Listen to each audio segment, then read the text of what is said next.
મારી યુટ્યુબ ચેનલમાં આપ સૌનું સ્વાગત છે। આજે આપણે બનાવવાના છીએ ગળ્યા પુડલા।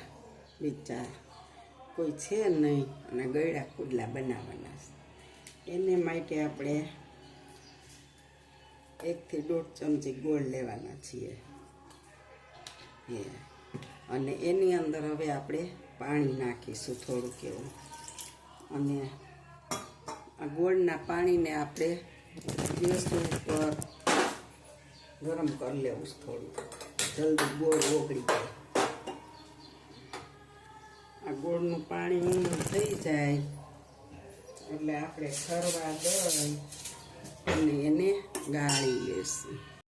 મારી યુટ્યુબ ચેનલમાં આપ સૌનું સ્વાગત છે। જય બાબા સ્વામી, જય ગુરુદેવ।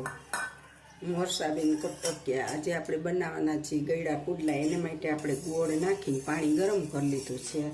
હવે એને આપણે ગાળી લેવાનું છે એટલે કચરો હોય ને બધો નીકળી જાય। આપણે લોટ ચાળીને લીધો છે। હવે આપણે આની અંદર થોડો ઘઉંનો લોટ એડ કરીશું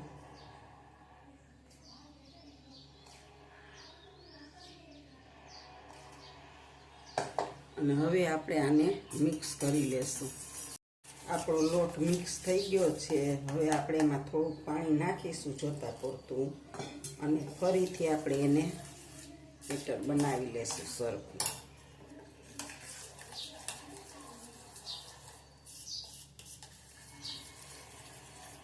આપણું બેટર મસ્ત બની ગયું છે। હવે આપણે આને 5 થી 7 મિનિટ ઢાંકીને રાખી દેવાનું છે। હવે આપણે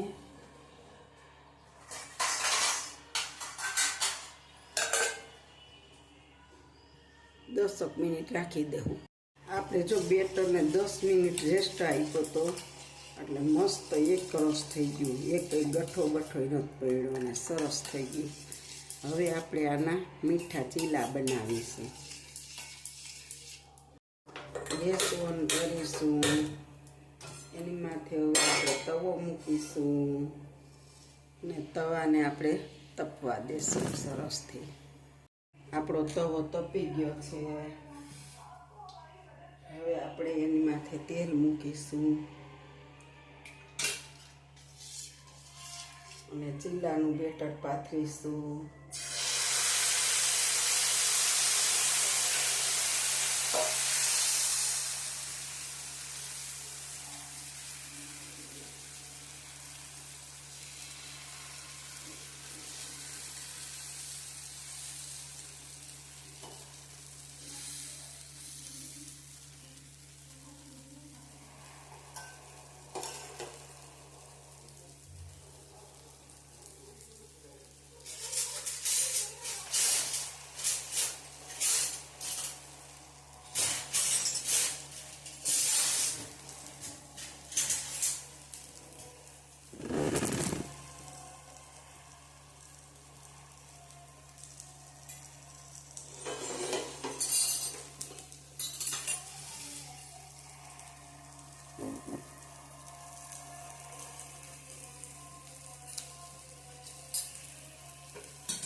આપણા ગળ્યા પુડલા તૈયાર છે।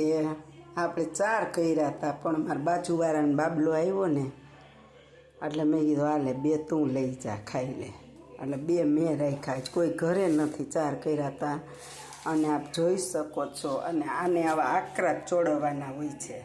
જો આકરા ચોળવીએ ને તો જ આ ખાવાની મજા આવે। મારી રેસીપી તમને ગમી હોય તો લાઈક શેર કરજો, સબસ્ક્રાઈબ કરજો અને ગળ્યા પુડલા બનાવજો અને આટલા આકરા ચડવા દેજો અને એટલી ખાવાની મજા આવશે। હાલો આવજો। જય બાબા સ્વામી, જય ગુરુદેવ।